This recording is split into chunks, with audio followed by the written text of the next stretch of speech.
Hello students, नमस्कार बच्चों। आज की क्लास में हम लोग स्टडी करने वाले हैं नंबर सिस्टम के बारे में।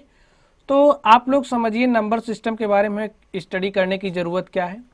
आप लोग क्लास 10th के स्टूडेंट हैं, तो बीच बीच में आपको मिलेगा कि वास्तविक संख्या क्या है, काल्पनिक संख्या के बारे में मिलेगा, परिमेय संख्या क्या होती है, परिमेय संख्या क्या है, मिश्रित संख्या क्या है।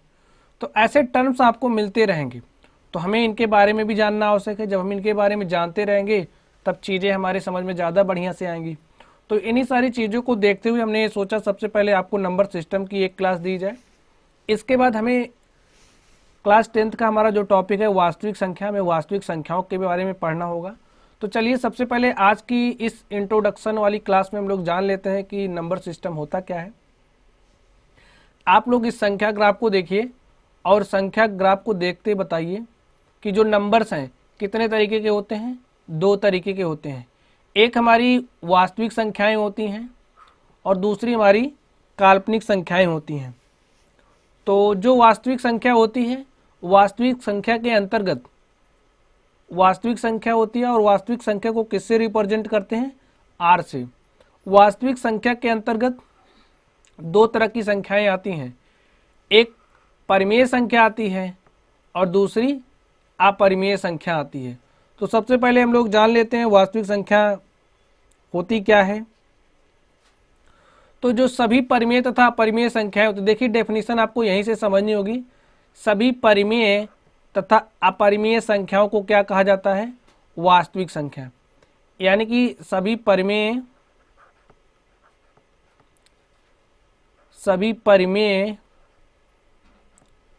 तथा अपरिमेय संख्याओं को, अपरिमेय संख्याओं को क्या कहा जाता है, वास्तविक संख्या। तब हमारे लिए प्रश्न यह उठ रहा है कि परिमेय संख्या क्या है, अपरिमेय संख्या क्या है। तो चलिए अब हम लोग देखते हैं कि परिमेय संख्या क्या होती है। देखिए वास्तविक संख्या दो तरह की होती है, एक परिमेय संख्या होती है और दूसरी अपरिमेय संख्या होती है। तो चलिए हम लोग देखते हैं परिमेय संख्या क्या होती है। ऐसी संख्या जिसको P/Q के रूप में लिखा जा सकता है। किसके रूप में, P/Q के रूप में लिखा जा सकता है। और शर्त क्या है, Q की वैल्यू है वो 0 नहीं होनी चाहिए। अब अगर हमारे पास कोई नंबर इस तरीके का है तो उसे हम लोग परिमेय संख्या कहेंगे। एग्जाम्पल के लिए आप लोग देखिए, जैसे कि हमने लिखा 4/5, तो ये क्या है, एक परिमेय संख्या है। कैसी संख्या है, परिमेय संख्या है।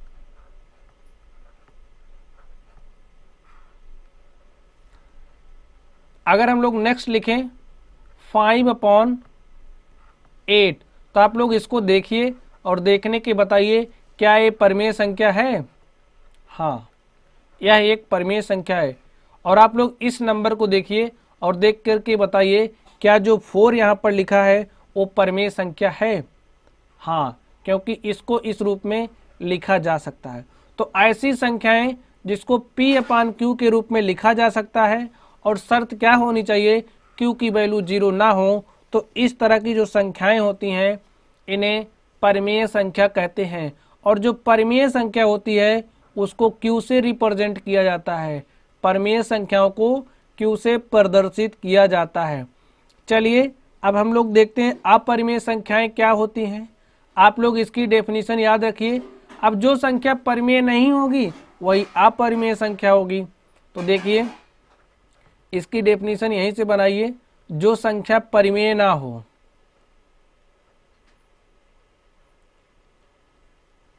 परिमेय ना हो,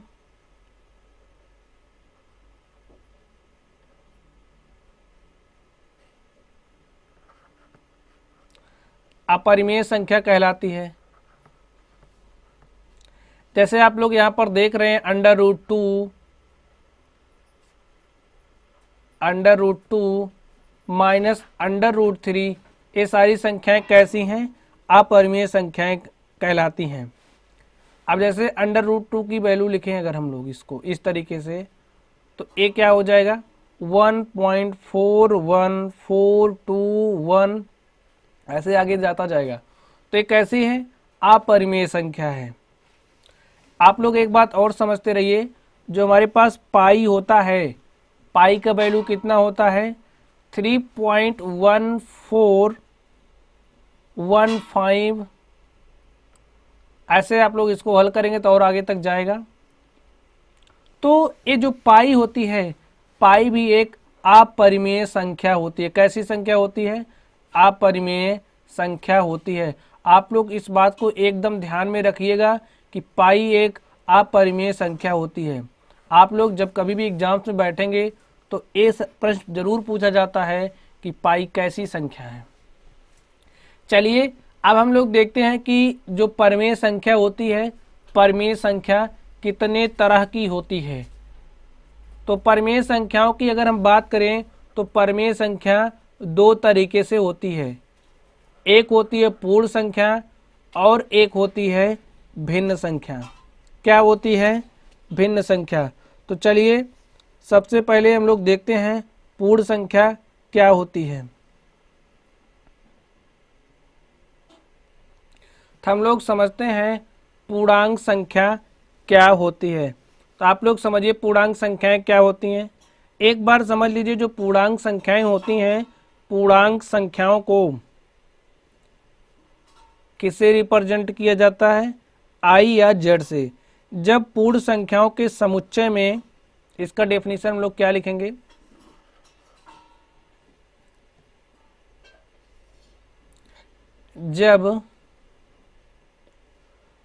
जब पूर्ण संख्याओं के समुच्चय में ऋणात्मक चिन्ह के साथ प्राकृतिक संख्याओं को भी शामिल कर लिया जाता है तब पूर्णांक संख्याओं का समुच्चय बन जाता है। इन्हें आई या जेड से रिप्रेजेंट किया जाता है। आप लोग समझिए जैसे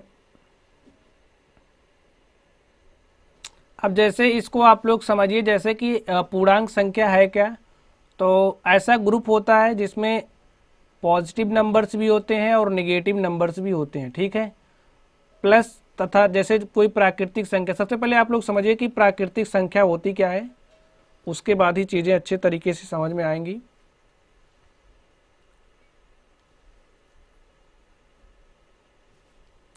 अगर हम लोग प्राकृतिक संख्याओं की बात करें तो जो प्राकृतिक संख्याएं होती हैं इनको n से रिप्रेजेंट किया जाता है।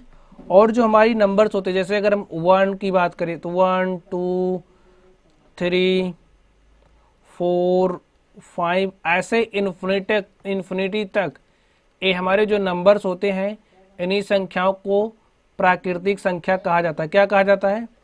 इन्हीं संख्याओं को प्राकृतिक संख्या कहा जाता है। अगर हम लोग सम संख्याओं की बात करें तो आप लोग समझ लीजिए सम संख्याएं क्या होती हैं। तो सम संख्याओं को क्या कहते हैं? Even numbers. क्या कहते हैं? Even number. दो से विभाजित होने वाली जो प्राकृतिक संख्या, जैसे प्राकृतिक संख्या है और जो प्राकृतिक संख्या दो से विभाजित होती है, दो से विभाजित होने वाली प्राकृतिक संख्याओं को क्या कहा जाता है? सम संख्या।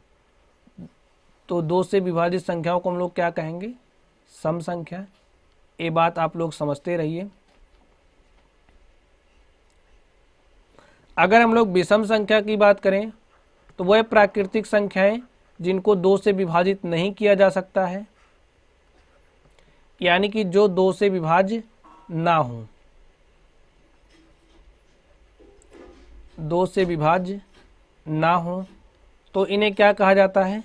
विषम संख्या।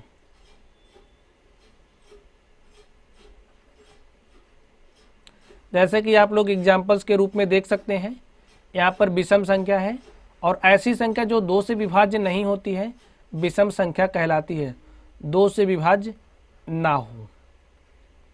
तो यहाँ पर आप लोग देखिए, क्या एक को दो से विभाज्य किया जा सकता है? क्या एक दो से पूरी तरह विभाज्य है? नहीं। तीन को क्या दो से पूरी तरह विभाज्य किया जा सकता है? नहीं। पूरी तरह तो विभाजित हो जाएगा लेकिन संख्याएं दशमलव में आ जाएंगी, तो विषम संख्या कहलाती है, ठीक है। अगर हम लोग सम संख्या की बात करें तो ऐसी संख्या जो दो से पूरी तरीके से विभाज्य होती है, कैसी कहलाती है? सम संख्याएं। अगर हम लोग यौगिक संख्याओं की बात करें तो वह संख्याएं जिनके, आप लोग इसको समझिए यौगिक संख्याओं को, वह संख्याएं जिनके एक और एक के अतिरिक्त और भी गुणनखंड होते हैं, वह संख्याएं जिनके एक और एक के अतिरिक्त एक और एक के अतिरिक्त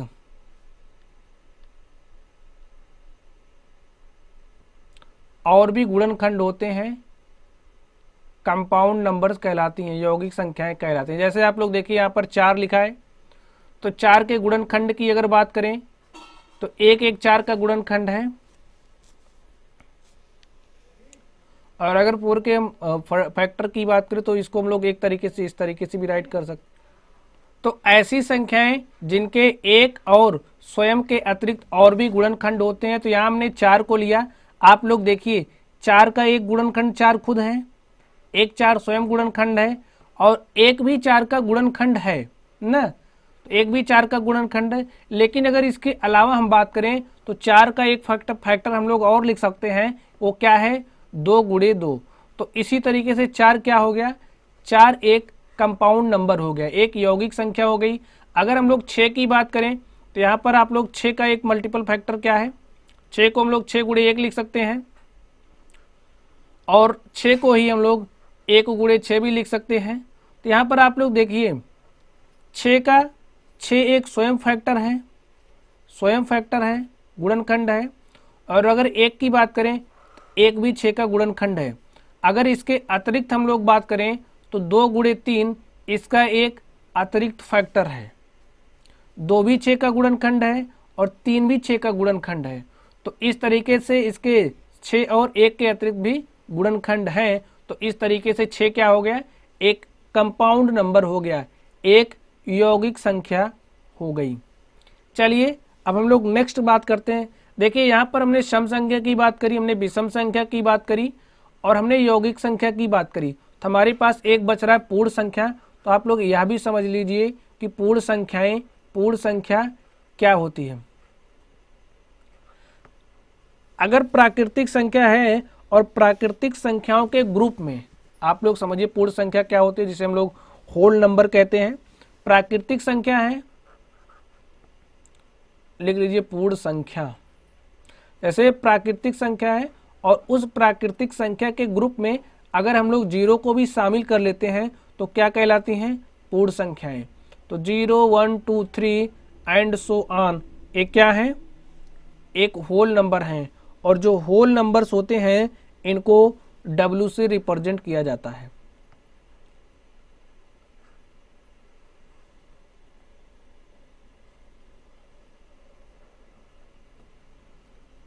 तो इस तरीके से हमने अब समझिए कि भाज्य या ऋण संख्याएं क्या होती हैं, अभाज्य या ऋण संख्याएं क्या होती हैं। आप लोग समझिए ऐसी संख्याएं, कैसी संख्याएं, ऐसी संख्याएं जो स्वयं और एक के अतिरिक्त किसी भी संख्या से नहीं कटती हैं, अर्थात इनके पास एक और स्वयं के अतिरिक्त कोई भी गुणनखंड ना हो, एक और स्वयं के अतिरिक्त एक या स्वयं के अतिरिक्त कोई गुणनखंड ना हो। तो ऐसी संख्याओं को क्या कहते हैं, ऐसी संख्याओं को अभाज्य संख्या यानी कि ऋण संख्या कहते हैं। तो अभी आप लोगों को टर्म मिलेगा कि भाज्य संख्याएं क्या होती हैं, अभाज्य संख्याएं क्या होती हैं, ऋण संख्या क्या होती है। तो आप लोग समझ गए होंगे। अभी हमने प्राकृतिक संख्याओं की बात कर ही ली, हमने पूर्णांक संख्याओं के बारे में सीखा यानी कि पूर्ण संख्याएं क्या होती हैं। तो ऋणात्मक, यहाँ पे हम लोग पूर्णांक की बात कर रहे थे, हमने पूर्णांक को भी समझा कि पूर्णांक संख्या है क्या। हमने भिन्न की बात करी, अगर कोई संख्या है उसको P/Q के रूप में लिखा जा सकता है, ठीक है। तो और Q 0 ना हो तो क्या होती है, वास्तविक संख्याएं होती हैं। अब इसमें क्या होता है कि भिन्न संख्या जो होती है, अगर अंश और हर के रूप में संख्याओं को लिखा जा रहा है, किस रूप में, अंश और हर के रूप में संख्याओं को लिखा जा रहा है, तो इस तरह की जो संख्याएं होती हैं इन्हें भिन्न संख्याएं कहा जाता है। तो अंश और हर के रूप में लिखी जाने वाली संख्याओं को भिन्न संख्या कहा जाता है। तो जैसे आप लोग यहाँ पर देखिए 2/3 लिखा है, तो 2 क्या है, अंश है, और 3 हर है। तो इस तरह जो हम लोग नंबर को, इस तरह का जो रिप्रेजेंटेशन होता है, इसे हम लोग भिन्न संख्या कहते हैं। चलिए, हम यहाँ पर बात कर रहे थे पूर्णांक संख्याओं की, और जो पूर्णांक संख्याएं होती हैं वो कितने तरीके की होती हैं। एक ऋणात्मक पूर्णांक संख्या होती है, ऐसी संख्याएं जिनको माइनस चिन्ह के साथ लिखा जाता है, ऋणात्मक संख्याएं कहलाती हैं। और धनात्मक पूर्णांक एक होता है शून्य तो 0। अब देखिए धनात्मक पूर्णांक के अंतर्गत कौन कौन सी संख्याएं आती हैं। पूर्णांक अगर धनात्मक है तो प्राकृतिक संख्याएं आएंगी, और प्राकृतिक संख्याओं में भाज्य संख्याएं भी होती हैं, यौगिक संख्याएं भी होती हैं, सम संख्याएं भी होती हैं और विषम संख्याएं भी होती हैं। और इस तरीके से हमने पूर्णांक संख्याओं की बात करी। तो अगर हमारे पास प्राकृतिक संख्या है और प्राकृतिक संख्या में हम लोग 0 को शामिल कर ले रहे हैं, तो इस तरह की जो संख्याएं होती हैं उन्हें क्या कहते हैं, उन्हें पूर्णांक संख्याएं कहते हैं। तो चलिए अब हम लोग नेक्स्ट देखते हैं। नेक्स्ट हमारे पास काल्पनिक संख्या होती है। कैसी संख्या, जो काल्पनिक संख्या होती है। तो एक ऐसी संख्या होती है जो एक्चुअल में एग्जिस्ट नहीं करती है, सिर्फ कल्पना में ही होती है। तो ऐसी संख्याओं को क्या कहते हैं, काल्पनिक संख्याएं कहा जाता है। और मिश्रित संख्या क्या होती है, तो यहां से समझिए a + ib। तो यहाँ पे जो a होता है और ये जो b होता है, ये क्या होता है, एक वास्तविक संख्या होती है। कैसी संख्या होती है, एक वास्तविक संख्या होती है, और अगर i की बात करें तो i क्या होता है, एक इमेजिनरी नंबर होता है। इमेजिनरी नंबर का मतलब जैसे कोई भी हमारे पास संख्या हो और उसका जो ऋणात्मक वर्गमूल होता है, जैसे हमने लिया 2, तो इसका जो ऋणात्मक वर्गमूल होता है यही क्या कहलाता है, एक काल्पनिक नंबर होता है। और जब इन सबको एक साथ हम लोग कुछ इस तरीके से रिप्रेजेंट करते हैं, इस तरीके से लिखते हैं a + ib के फॉर्म में, तो इस तरीके की संख्याओं को क्या कहा जाता है, मिश्रित संख्याएं कहा जाता है। तो गाइज इस तरह से आज की क्लास में हमने नंबर्स के बारे में सीखा। जो भी नंबर्स थे हमने नंबर्स के बारे में सीखा संख्या ग्राफ के माध्यम से। तो चलिए गाइज आप लोग पढ़ते रहिए। Thank you.